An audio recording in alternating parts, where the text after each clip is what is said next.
back again. Alright. So, now,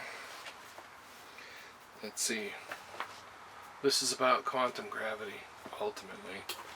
But at first, I had to kind of research it because there's quantum physics, quantum gravity, quantum mechanics, but I think it all comes down to the nutshell of wanting to figure out how quantum gravity works. But so also you have classical physics, and you have Einstein's theory of relativity called there's general relativity, and there's also the theory of special theory of special relativity. And so all of these are good, but connecting the standard model with quantum has been the challenge, or general relativity, the usefulness of general relativity. Also, you can go back to Newton and his idea of was it gravity or time? Anyway, like an instant traveling of such things. But as we know now, it does gravity pulses also travel at light speed, which is interesting. Anyway,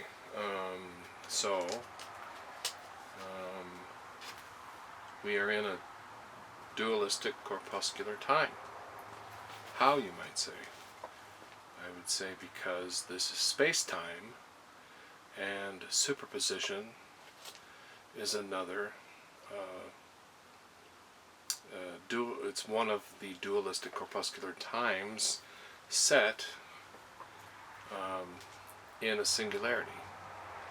It happens to be the singularity that we never left when the Big Bang occurred.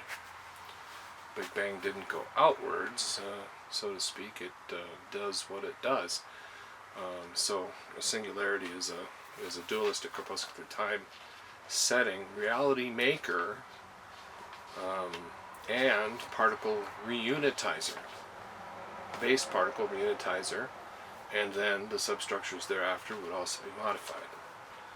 Okay, now that I got that out there, I was continuing from where I had left off, and it was basically just covering different subcategories of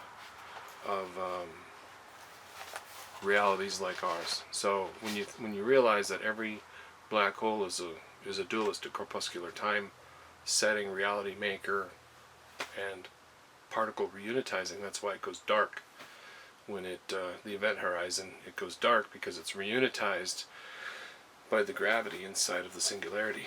And then there's some special properties, which is I don't know if I've gotten to them yet, which is basically there's a special particle in the singularity is the space particle. In all of space particle, so if you took two space particles and separated them, and in other words, all of space, empty, nothing in it, and if you had no frame of reference, there'd be no difference. You wouldn't be able to tell the difference at all. One could be extremely small, one could be extremely big. If you have no frame of reference, you would not be able to tell. This is a special property of space. It has, it also has an individualistic property, and I've already discussed that some, I think. Let's see what my next page is here. Okay, that's that. Go here. Where is each particle? We'll just start on page 38. Where is each particle within the black hole? It is in the center. Every particle that falls into the black hole is at a point of singularity alone in the center of the, I'll call it infinite space. I'm not saying infinite space because it's infinite. I'm just saying it's close, like a part of infinity, let's say. So, just to let you know the enormous size of it, right? So every particle is captured within that. It is in the okay. What is around the particle? Space, all space. The particle is allowed to roam freely. Mostly, this in the space, the accumulated space, and if it is alone in the black hole, or it is alone in the black hole, yet the space, which is empty space, is shared by all particles. But each particle is alone in the black hole except the particles that are entangled. While one is going up, the other is going down, and they are stacked in the black hole or in the same space. They share or are next to each other, on top of each other, and we say they are entangled. The particle is always at the center of this empty space, and so is another one. And if in the physical reality they are apart here, but in the black hole they are oscillating. When one is up, the other is down, just like planets, magnetic field flipping north and south every X amount of years. The virtual space of the black hole can act as though each particle is separate or together, or everything like a bomb. The Elitzer-Weidmann bomb tester, in this case, the virtual black hole space acts like a pre-buffer of reality and tells us a little something before it happens here.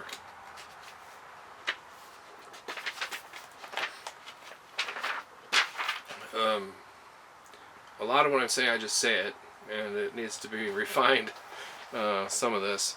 But I wrote, like, I think I'm up to about 160 pages. And I don't know, the task seems, I think people need to know, because I keep listening to videos and I think, oh, I can't really, I've listened to a lot, and I think all due respect, I mean, everything that's helped me make this model is the science that has been done. I mean, literally, I love physics. I'm more of a hobbyist, a theorist, a conceptualist. So, I'll read on just to kind of guide me towards where I was going, and we'll go on here.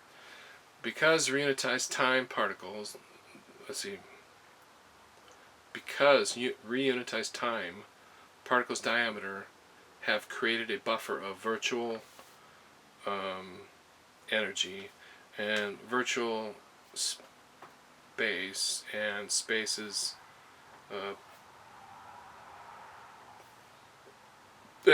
potential particle space under the right conditions. That was kind of not what some of this I wrote tired, so, and I haven't, I mean, rewriting 160 pages was daunting. Plus I had so much new stuff coming through, but I wasn't trying to be lazy or anything, promise. But, let's see if I can figure out what I was trying to say here.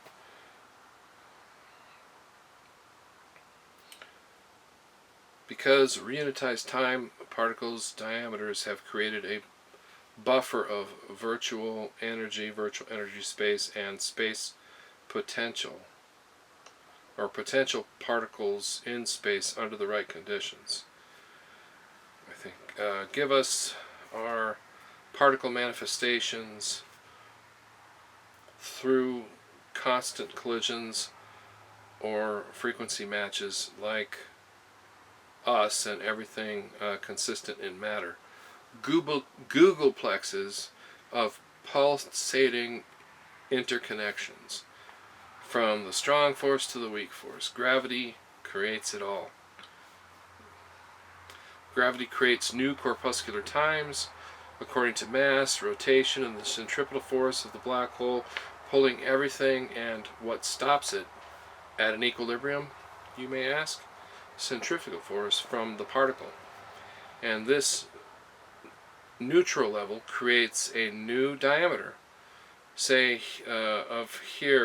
say here we have a 700 nanometer red polarized light in comparison to some other sized nanometer, X nanometer sized red light in a black hole, or our black hole.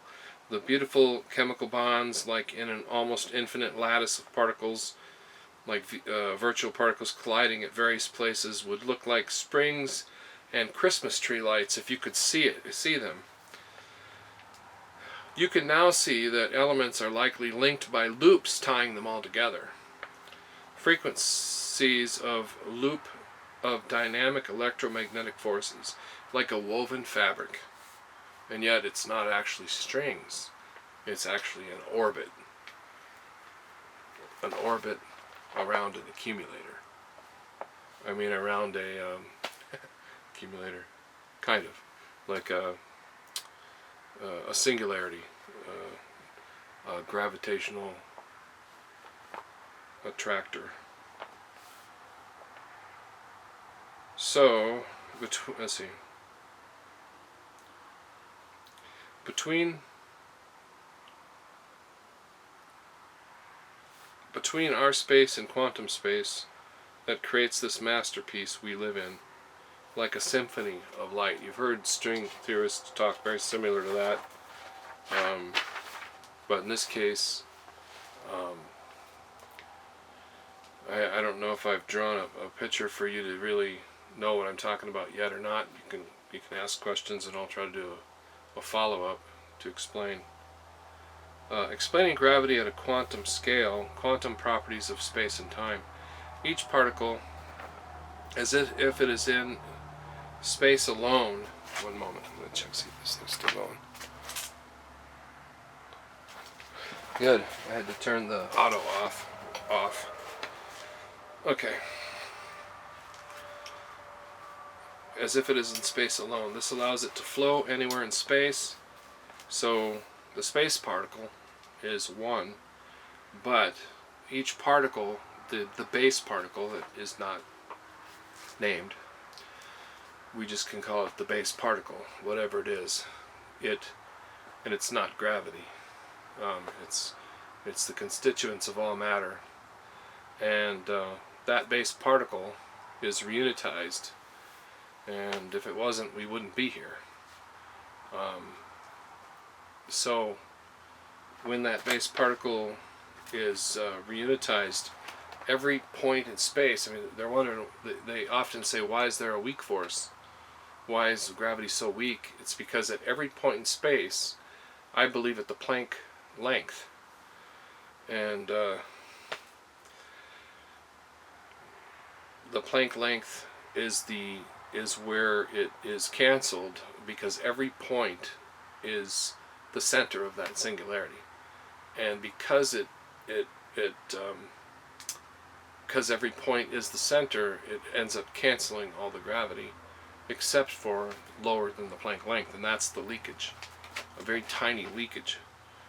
And so each particle, as if it is in space alone, this allows for it to flow anywhere in space, and it is as if space is flowing around the particles. In other words, you have the space particle around you, as far as the particle in the center goes, and this means the later particles also that evolve into, like, say, an atom of some type. It's going to be, but first we're going to start with the base particle. That base particle is like just it believes it's like traveling in whatever direction, and it's oblivious that it's actually not moving. From its point of view, it's moving just fine, but from the space particle's point of view, the gravitational well has captured it, and it's perfectly still, like trapped in the center, right?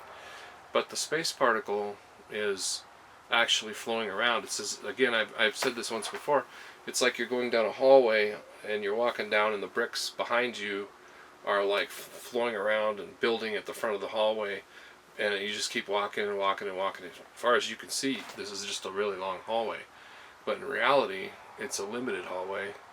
And in this type of a hallway, in a singularity, the reality maker, you can go in any direction. And So anyway, onward with the... Imagine that you are in space at the center of the black hole, but instead of dying or spaghettification, we just reunitized. Remember, you are a single V particle of some kind. You look up, nothing. You look down, nothing.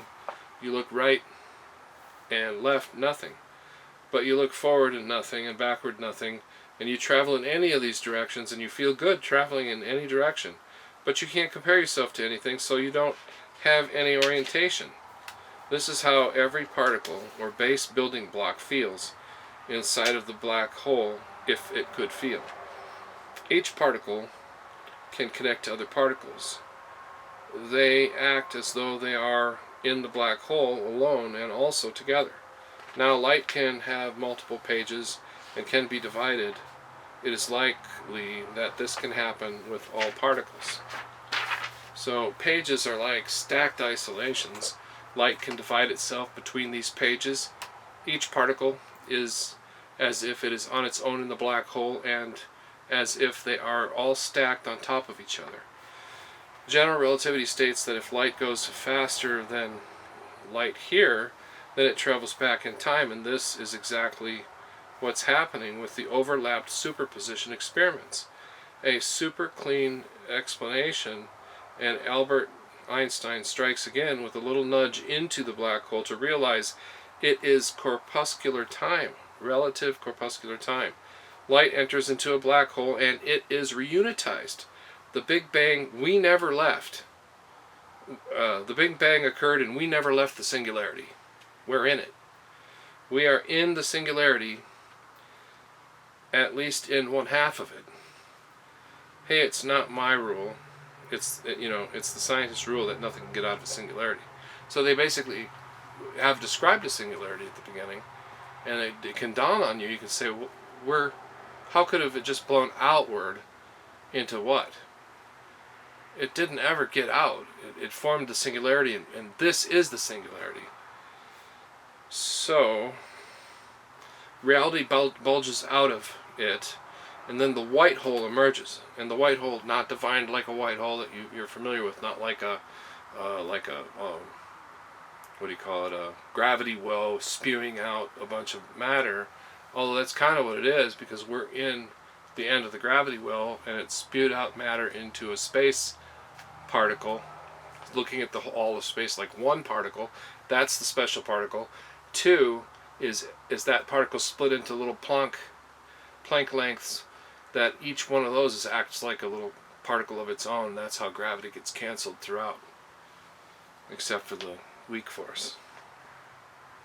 So, reality bulges out, the white hole emerges, we are the white hole, the planets are part of the white hole, the suns are part of the white hole, everything is in the section of, in this section of the universe is the white hole. Something exciting is that every particle that is attracted to another particle is because, let's say you have one mass here, two masses here, and suddenly this particle gets over